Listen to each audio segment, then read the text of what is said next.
Hey guys, today we're going to take a look at the event ticketing module in the platform. Okay, so you will find it in your features tab in your back office, event ticketing. You've got a dashboard here. You can see upcoming bookings, and here are the events where you create the actual events. So I added a couple for test things, but what we'll do now is we'll create a brand new event and show you exactly how it's done. So right here, click on the Add Event tab, and give it a title. So let's give it a title of, let's say, Game 1. So if it was a game or whatever, right? Game 1. And we'll put the start date somewhere in the future. Let's say that date, and it's active. Okay, you hit save. Now that event has been created, August 10th, 2019. I'm going to switch the date format. First in the options, date format, we want it to be date and year. My time zone is that. And coming back to my events here, you will see game 1, we just created this event, and now I can edit it. Again, that's August 10th, 2019. You come over here and create the different types of tickets. So if you've got different tickets with different values, like in an event, you may have, a concert or something like that. You may have, floors. You may have the seats closest. Obviously, the more expensive seats are the ones closer. So you're able to create different types of tickets. So let's add a ticket. I'm going to say, let's say this is box seats. Okay. Put some more information here, obviously. Tell the system how many seats are available. These types of seats are available. So in this case, let's say I'll make 1,000 seats available. Okay. Maximum purchase means how many. What's the maximum amount of tickets one person can purchase? So I will put 8. When do you want to start selling these tickets? So I'll put today's date, time, an hour, and all that stuff is right here. You can manage that. Hit done. And when do you want to stop selling these tickets? So we said August 10th was the actual date. So we'll say let's say the 11th. We're going to stop. Okay. Price. It can be free. It can be a donation, or it's paid. We will make this a paid ticket. So this is going to be box seats. So let's make these expensive tickets, $500 a piece. Okay. When tickets are sold out, what happens? We can hide this type of seat, or we can say sold out, or allow them to join a wait list. It's totally up to you. So I'm just going to say sold out for this thing. If you're also able to say show remaining tickets, yes or no. So I'll say yes to that.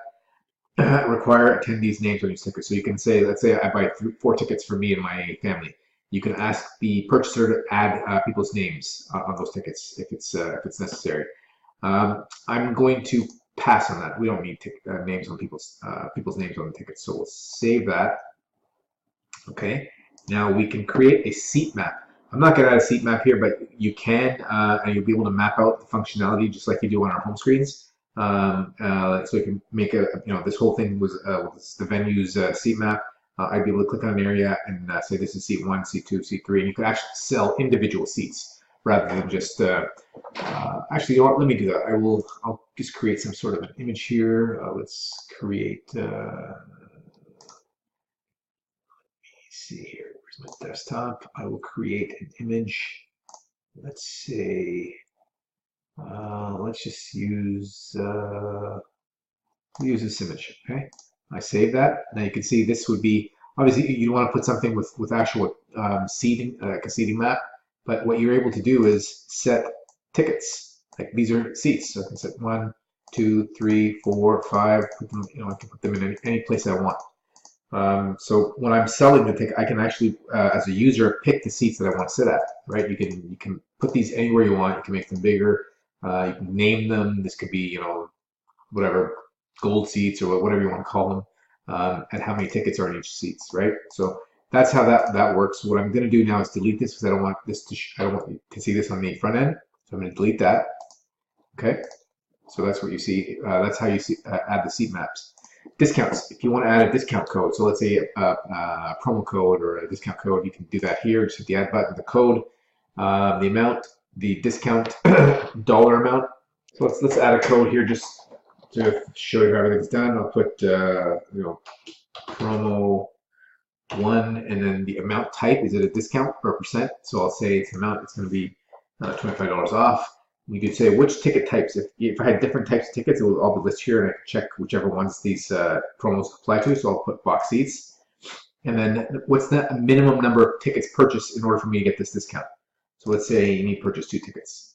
You can also have a valid from date and a valid to date. This promo is valid from between this time and these date periods. Okay, hit save.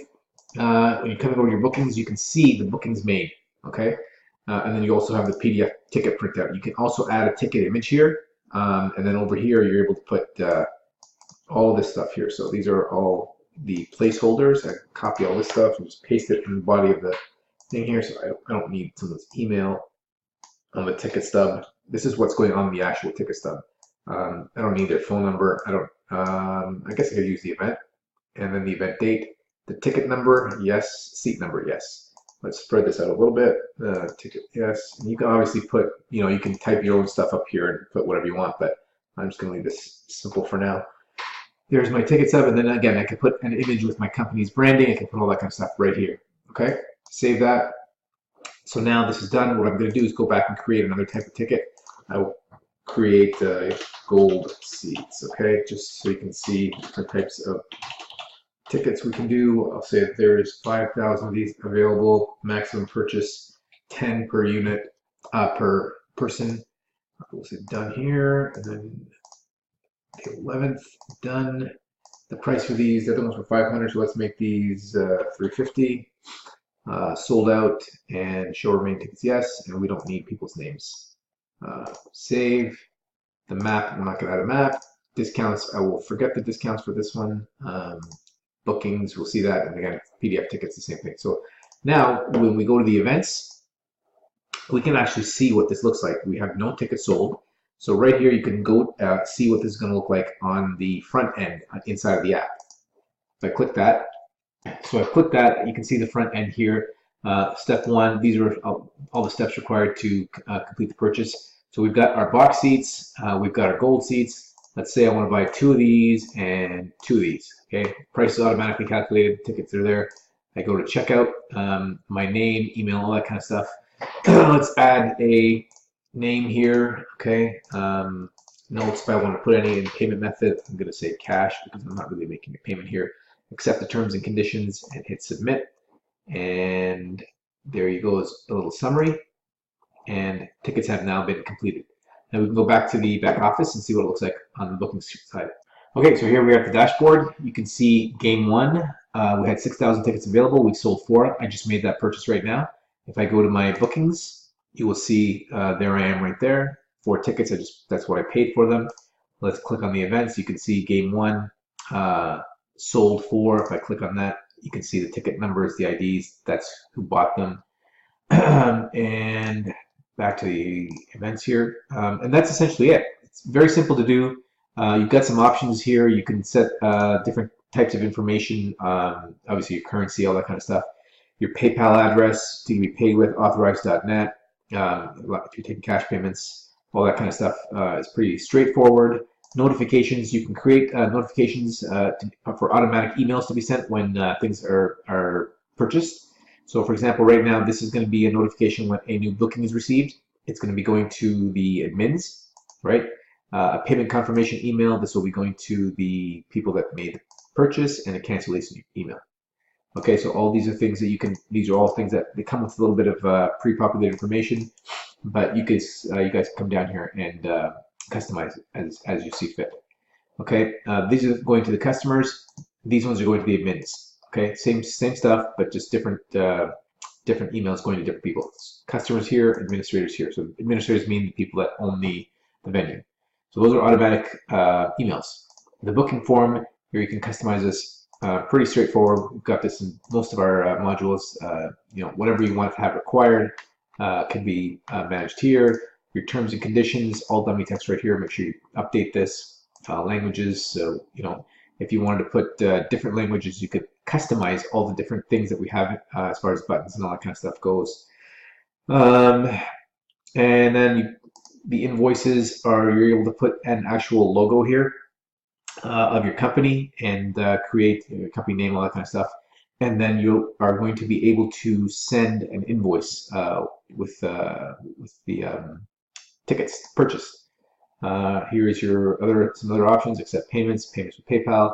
Again, all straightforward stuff. I don't really need to dive deep on this kind of stuff. Here is a template for the invoice. This is what it will look like. If you have your logo, it will be up there. So when an invoice is created and paid, this is what will be sent. Okay, essentially that's it. I don't think there's anything else that we need to go over. That's the ticketing module. Thanks for watching.